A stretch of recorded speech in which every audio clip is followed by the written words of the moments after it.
अस्सलाम वालेकुम। लाहौर टीवी के साथ मैं हूं अली अहमद अवान और इस वक्त मेरे साथ पीएचडी डॉक्टर आरिफ सिद्दीकी मौजूद हैं जो कि माइंड साइंसेस के एक्सपर्ट हैं। अस्सलाम वालेकुम डॉक्टर। वालेकुम अस्सलाम। डॉक्टर साहब, देखा गया कि स्टूडेंट्स को बड़ी मुश्किलात का सामना करना पड़ता है। वो टाइम टेबल तो बना लेते हैं मगर उसके ऊपर फोकस नहीं कर पाते और उसको इम्प्लीमेंट नहीं कर पाते, तो क्या आप मशवरा देंगे स्टूडेंट्स को? अच्छा, जो टाइम टेबल बनाते हैं एक्चुअली वो नहीं बनाते, उन्हें बना बनाया ठोंपा जाता है, ठोंसा जाता है उनके ऊपर कि आप इसके ऊपर काम करो। अच्छा, एक्चुअली हर आदमी का प्राइम टाइम डिफरेंट है। मसलन कुछ लोग नाइट बर्ड्स हैं, रात को बेहतर पढ़ते हैं, कुछ सुबह जल्दी उठते हैं, कुछ के लिए दोपहर का टाइम बेहतर है। तो जब टाइम टेबल बना के दिया जाता है कि सुबह तुमने ये करना है, दोपहर को ये करना है, शाम को ये करना है, तो उनका प्राइम टाइम, वो प्रोडक्टिव टाइम जिसमें वो ज़्यादा काम कर सकते हैं, वो कुछ और होता है, टाइम टेबल कुछ और होता है। एक रीज़न ये। अच्छा। दूसरी रीज़न ये कि रिसर्च बताती है कि जो कंसंट्रेशन का मैक्सिमम टाइम है वो 30 से 35 मिनट है। अच्छा। 35 मिनट के बाद आपका कंसंट्रेशन लेवल डाउन होने लग जाता है। अब पहले 35 मिनट में जितना सीखते हैं, अगले 35 मिनट में उससे आधे से भी कम सीखते हैं। अच्छा, तो अब हमने 2 घंटे का टाइम रखा हुआ पढ़ने का, तो 2 घंटे में हम उतना समझ नहीं पा रहे, याद नहीं कर पा रहे। इसके लिए हर 30-35 मिनट के बाद 1 मिनट की ब्रेक हो। ब्रेक ज़रूरी है। एक बात बड़ी इंपॉर्टेंट कि ब्रेक ज़रूरी है। दूसरी बात ये कि हमें मेमोरी की ट्रेनिंग लेनी चाहिए। हमारा एजुकेशन सिस्टम बड़ा अजीबोगरीब है। ये बताता है कि ये पढ़ो, ये पढ़ो, ये पढ़ो, ये नहीं बताता कैसे पढ़ो। टीचर कहता है याद करके आना, ये नहीं बताता याद कैसे करना है। कॉलेजेस स्कूल्स कहते हैं 2 साल पढ़ाएंगे, 4 साल पढ़ाएंगे। जब आप उसका टेस्ट लेते हैं तो वो 3 घंटे में उसे पुट अप करना होता है। दर हकीकत एग्जामिनेशन सिस्टम आपके नॉलेज का टेस्ट नहीं लेता, आपकी मेमोरी का टेस्ट लेता है। तो ये तो बताया जाता है कि क्या पढ़ो, मगर कैसे पढ़ो नहीं बताते। एग्जाम दो ये तो बताते हैं, एग्जाम कैसे देना है ये नहीं बताते। यस, इसके लिए हमें memory training, note taking methods और एग्जामिनेशन स्किल्स की ट्रेनिंग लेना होगी। और इसके लिए हमें आपने बताया कि जैसे पीक कंसंट्रेशन टाइम को पता होना चाहिए। जी, हम हर एक का प्राइम टाइम डिफरेंट हो सकता है। और देखा गया कि कुछ स्टूडेंट्स ऐसे भी होते हैं जो कि बहुत कम पढ़ते हैं मगर उनके जब नताइज आते हैं तो वो काफ़ी अच्छे नताइज होते हैं। तो इसका क्या? इसकी एक वजह तो ये है कि वो अपने प्राइम टाइम को यूज़ कर रहे होते हैं, और दूसरी वजह इसकी ये है कि उन्हें उस सब्जेक्ट में इंटरेस्ट होता है, उन पर वो ठोंसा नहीं गया होता। कामयाब आदमी की निशानी ये है कि वो कहते हैं कि make your profession your passion और make your passion your profession. तो वो स्टूडेंट्स जो उस काम में खूब जाते हैं डेफिनेटली वो बहुत अच्छे रिजल्ट ले पाते हैं। डॉक्टर साहब, ये भी देखा गया कि जब स्टूडेंट्स पढ़ने बैठते हैं तो उनका फोकस डाइवर्ट हो जाता है, वो पंखे के ऊपर जो चल रहा होता है उसकी तरफ उनका फोकस हो जाता है। तो इससे कैसे डील करना चाहिए स्टूडेंट्स को? अच्छा, खाली पंखा ही नहीं, इसमें कई चीज़ें हैं। कई लोग टीवी लगा के पढ़ रहे होते हैं, बिल्कुल। कई लोगों ने साथ फ़ोन रखा होता है, बार-बार उसकी बेल आ रही होती है, कई और मामलात होते हैं, डिस्ट्रक्शन होती है। तो कंसंट्रेशन के लिए भी कुछ खास तरह की फूड्स हैं, कंसंट्रेशन के लिए खास तरह के पोस्चर हैं। आपने देखा होगा कई बच्चे आजकल लेट के पढ़ते हैं। हाँ, बिल्कुल। वो टेबल पे हैं तो वो झुक करके लिख रहे होते हैं, जबकि इरेक्ट स्पाइन, बिल्कुल सीधी स्पाइन जो है आपकी, इट हेल्प्स इन कंसंट्रेशन। आप जितना ज़्यादा सीधी बैकबोन के साथ बैठेंगे आप उतना ज़्यादा चीज़ों को ज़्यादा रिट्रीव कर सकेंगे, उन्हें स्टोर बेहतर कर सकेंगे और बवक्त ज़रूरत रिकॉल कर सकेंगे।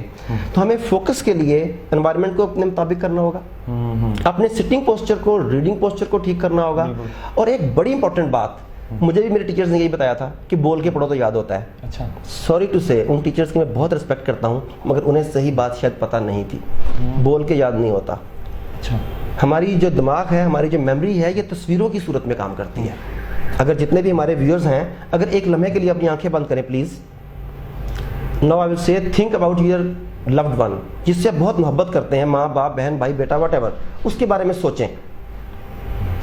थैंक यू वेरी मच, आपने सोच लिया। जब सोचा तो उसकी आवाज़ आई कि उसकी तस्वीर आई, तस्वीर। इंसानी ज़हन इंफॉर्मेशन को तस्वीरों की सूरत में प्रोसेस करता है। अब आप ज़ुबान से बोलते हैं पहले, फिर सुनते हैं, फिर दिमाग उसकी तस्वीर बनाता है। आपका दिमाग 3 हिस्सों में तकसीम हो जाता है। अगर आप इन 2 चीज़ों को निकाल दें, ज़ुबान को और कान को, डायरेक्ट आंखों से पिक्चर को स्टोर करें तो आपकी मेमोरी बेहतर होगी। अच्छा। तो यस, तो हमें लर्निंग स्किल्स सीखने होंगे जिसमें मेमोरी ट्रेनिंग है, जिसमें नोट टेकिंग मेथड्स हैं, जिसमें एग्जामिनेशन स्किल्स हैं। ये चीज़ें नेट पर भी अवेलेबल हैं, हम इसकी प्राइवेट कंसल्टेंसी भी देते हैं। सबको अपने बेहतर कैरियर के लिए इनकी तरफ जाना है। और ये एक्सक्यूज़ नहीं है कि कॉलेज ने नहीं सिखाया, ये एक्सक्यूज़ नहीं है कि गवर्नमेंट ने नहीं सिखाया। ये लाइफ मेरी ज़िंदगी है, मेरी लाइफ है। कामयाब हो गया तो मैं एंजॉय करूँगा, नाकाम हो गया तो मैं सफ़र करूँगा। तो अपनी लाइफ बेहतर बनाने के लिए मुझे खुद कदम उठाने हैं। डॉक्टर साहब, अक्सर तो हमने देखा है कि जब स्टूडेंट्स कोई मोटिवेशन लेक्चर लेते हैं तो वो मोटिवेट हो जाते हैं, मगर कुछ दिनों बाद, 1 हफ्ते के बाद वो डीमोटिवेट हो जाते हैं। तो इसकी क्या वजह होती है? हाँ, बहुत अच्छा सवाल है आपका ये। इसमें मैं आपसे काउंटर क्वेश्चन करता हूँ कि आपने आज सुबह दांत साफ किए थे? जी किए थे। कल भी किए थे? कल भी किए। क्यों? तो जब कल किए थे फिर आज करने की क्या ज़रूरत थी? क्योंकि ये स्किल थी, आप मुझे पता चल गया, हैबिट थी। हैबिट नहीं थी। अगर आपने कल दांत साफ किए वो आज तक रहेंगे नहीं। अगर आप आज दांत साफ नहीं करेंगे तो आपको फील होगी बदमज़गी। 2-3 दिन नहीं करेंगे तो आसपास को भी फील होने लग जाएगा कि आप दांत साफ नहीं कर रहे। जिस तरह दांत साफ करना, नहाना, शेव करना, कंघी करना, मुंह धोना की डेली रूटीन है, इसी तरह मोटिवेशन भी एक फूड है जो आपको डेली चाहिए होती है। इसका सोर्स आपको तलाश करना है। प्रॉफेट सल्लल्लाहु अलैहि वसल्लम से मंसूब एक रवायत में है, उनकी सीरत में, सॉरी रिवायत में नहीं है, कि कुछ सहाबा कराम उनके पास आए और कहते हैं कि या रसूलुल्लाह हमारे हक में दुआ करें, हम मुनाफिक हो गए हैं। वो कहते हैं क्या हुआ सहाबा कराम, अच्छा क्या हुआ? वो कहते हैं जब आपके पास बैठते हैं तो मोटिवेशन का, ईमान का, जज्बे का लेवल कुछ और होता है। जब आपसे दूर जाते हैं, कुछ ऐसा नहीं मिलते, तो वो लेवल डाउन होने लग जाता है। प्रॉफेट सल्लल्लाहु अलैहि वसल्लम फरमाते हैं कि अगर मेरे पास से दूर जाने के बाद भी तुम्हारा मोटिवेशन का, ईमान का, जज्बे का लेवल वही होता जो मेरे साथ रहते हुए है, तो फरिश्ते आसमान से उतरकर तुमसे मुसाफा करते। यानी ये मामला तो सहाबा कराम को भी दरपेश था कि जब वो अपने लीडर, अपने मोटिवेशन के सोर्स से दूर होते थे तो डिमोटिवेट होने लग जाते थे। तो हम सब जिस फील्ड में हैं उस फील्ड की एक मोटिवेशन है, Islamic motivation, religious motivation, sports. मैं स्पोर्ट्समैन हूँ, एक खास स्पोर्ट्समैन मेरी मोटिवेशन है। मैं स्टूडेंट हूँ, एक खास टीचर, एक खास बुक, एक खास मोटिवेटर मेरी जो इंस्पिरेशन का बाइस है। मैं उससे कितना राब्ता रखता हूँ, कितना उसे पढ़ता हूँ, कितना उसे देखता हूँ। मोटिवेशन मेरी फूड है, इसे मुझे खुद हासिल करना है। ये एक्सक्यूज नहीं है कि यार मैं डाउन हो गया इसलिए नहीं पढ़ रहा। और फिर डाउन हो गया तो फिर लाइफ डाउन हो जाएगी। Make yourself up. तो आखिर में आप स्टूडेंट्स को क्या मैसेज देना चाहेंगे कि वो कैसे अपनी स्टडीज़ के अंदर अपनी अच्छी परफॉर्मेंस दिखा सकें? उसमें सबसे पहली बात तो यह है कि आपको सब्जेक्ट्स अपने मिजाज के मुताबिक और मार्केट के मुताबिक देखने चाहिए। लोग कंफ्यूज हैं कि मैं कौन सा करियर चूज़ करूँ, बहुत लोग परेशान हैं। और मैं आपको बड़े मज़े की बात बताता हूँ कि लोग कहते हैं कि हज़ारों प्रोफेशन हैं, जबकि एक रिसर्च बताती है कि दुनिया में सिर्फ 4 प्रोफेशन है। अच्छा, यस, दुनिया में सिर्फ 4 ऐसे शोबे हैं जिनमें आप मूव करते हैं, बाकी सब उसके अंदर से कम्बिनेशंस हैं। मसलन 1, you deal with data. Number 2, you deal with things. Number 3, you deal with ideas. Number 4, you deal with people.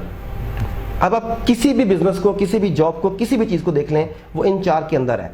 या आप डाटा के साथ डील कर रहे हैं, या आप थिंग्स के साथ डील कर रहे हैं, या आप आइडियाज़ के साथ, या पीपल के साथ, या कम्बिनेशन ऑफ 2 और 3। अच्छा, हमें देखना है कि मेरा मिजाज क्या है। मैं डाटा वाला आदमी हूँ, मैं थिंग्स वाला आदमी हूँ, मैं आइडियाज़ वाला आदमी हूँ, मैं पीपल वाला आदमी हूँ। जब मैं अपनी मर्जी का प्रोफेशन अडॉप्ट करना चाहता हूँ, मर्जी के सब्जेक्ट्स चूज़ करता हूँ, मर्जी की जगह पर जाता हूँ, तो मुझे एक्सटर्नल मोटिवेशन की ज़रूरत नहीं कि बेटा पढ़ लो कामयाब हो जाओगे, बेटा ये करो। मुझे अंदर से पता है कि ये तो मैं करना चाहता हूँ। एक बड़ी मज़े की बात बताता हूँ। मैं गुजरावाला में एक सेमिनार करवा रहा और तकरीबन 1000 के करीब लोग वहाँ बैठे हुए थे। जब सेमिनार एंड हुआ, क्वेश्चन आंसर का सेशन था, तो एक बच्ची ने सवाल किया कि सर आप अपनी सक्सेस का हमें कोई रास्ता या की बताएं, या सीक्रेट बताएं। तो मैं अपनी पर्सनल शेयरिंग नहीं करता, मैंने बात को गोल मोल कर दिया। उससे दोबारा पूछा, मैंने फिर गोल कर दिया, उसने फिर पूछा, तो ऑडियंस साथ मिल गए। उन्होंने भी कहना शुरू, सर बताएं बताएं। तो मैंने कहा कि मेरी कामयाबी का राज ये है कि मैंने ज़िंदगी में कभी काम नहीं किया। अच्छा, और ये सच है। सारे के सारे चौंके कि जिस आदमी से भी पूछो कामयाबी का राज, तो वो कहता है मैंने 16 घंटे काम किया, 18 घंटे काम किया, रातों को घर नहीं जाता था, पढ़ता था, पता नहीं क्या क्या करता था। और ये आदमी स्टेज पर खड़ा होकर कह रहा है कि मेरी कामयाबी का राज है कि मैंने कभी काम नहीं किया। तो वो कहते हैं सर समझे नहीं, एक्सप्लेन करें। तो मैंने कहा कि मेरा मिसाल के तौर पर कैरियर का आगाज़, जैसा कि मैंने बताया, कराटे, मार्शल आर्ट्स या फाइटिंग था। मुझे कराटे खेलने का शौक था, मैं कराटे खेलता था। अच्छा। मुझे खेलने के पैसे मिलते थे, मैं तो खेलता था ना। उसके बाद क्या हुआ, मुझे तकरीरें करने का, बोलने का, स्पीचेस का, डिबेट्स का शौक था। मैंने ट्रेनिंग को अपनी फील्ड, अपना प्रोफेशन अपना लिया। अच्छा। अब मैं बातें करता हूँ और मुझे उसके पैसे मिलते हैं। अच्छा, अब देखिए कि क्या हो रहा है, मैं थकता क्यों नहीं हूँ बोला, क्योंकि मैं काम नहीं करता, क्योंकि आपका पैशन नहीं है। यस, ये मेरा पैशन है। आप मेरे साथ अगर फुल डे सेशन करें, मेरा मैक्सिमम बड़े से बड़ा सेशन जो है वो 24 घंटे का होता है। अब 24 घंटे मेरे साथ खड़े रहे, मैं खड़ा होकर लेक्चर दूंगा और आपको मेरे चेहरे से एक लम्हे के लिए भी थकावट नजर नहीं आएगी। इसलिए I enjoy what I do. Students के साथ, यूथ के साथ भी मेरा यही उन्हें मशवरा है कि अपने काम को काम समझ के नहीं, एंजॉयमेंट समझ के करें। जब आप काम को एंजॉय कर रहे होते हैं ना, आप थकते हैं, बिल्कुल, ना आपको भूख लगती है ना प्यास लगती है। या जो हमें सुन रहे हैं या देख रहे हैं, मैं आपसे कहूँगा कि चंद लम्हे के लिए ज़रा ग्राउंड में जाइए, जहाँ जाना आपको बहुत पसंद था। आप देखें वहाँ आपको गर्मी सर्दी का एहसास नहीं होता, भूख प्यास का एहसास नहीं होता, घर वालों की बातें जो उन्होंने कही थी कि टाइम पर आ जाना, वो याद नहीं रहती, because you love what you do. लेकिन पढ़ते हुए या काम करते हुए हम थक भी जाते हैं, हमें भूख प्यास भी लगती है, गर्मी भी लगती है, सर्दी भी लगती है, लोगों की बातें भी हमें हर्ट कर रही होती हैं, ग्राउंड में नहीं कर रही होती। नहीं कर रही थी। वजह है हमारी अप्रोच का फर्क। जिस दिन हमने अपनी तालीम से, اپنے کام سے اپنے پروفیشن سے محبت کرنی شروع کر دی, اس دن ہمیں تھکن نہیں ہوگی, بھوک پیاس نہیں لگے گی, ہم صرف اور صرف کامیاب ہوں گے. یہی میرا میسج ہے آپ لوگوں کو. جی آپ نے بہت ہی اچھی باتیں کی اور بہت بہت شکریہ آپ کا, آپ نے اپنا قیمتی وقت دیا. Thank you. My player.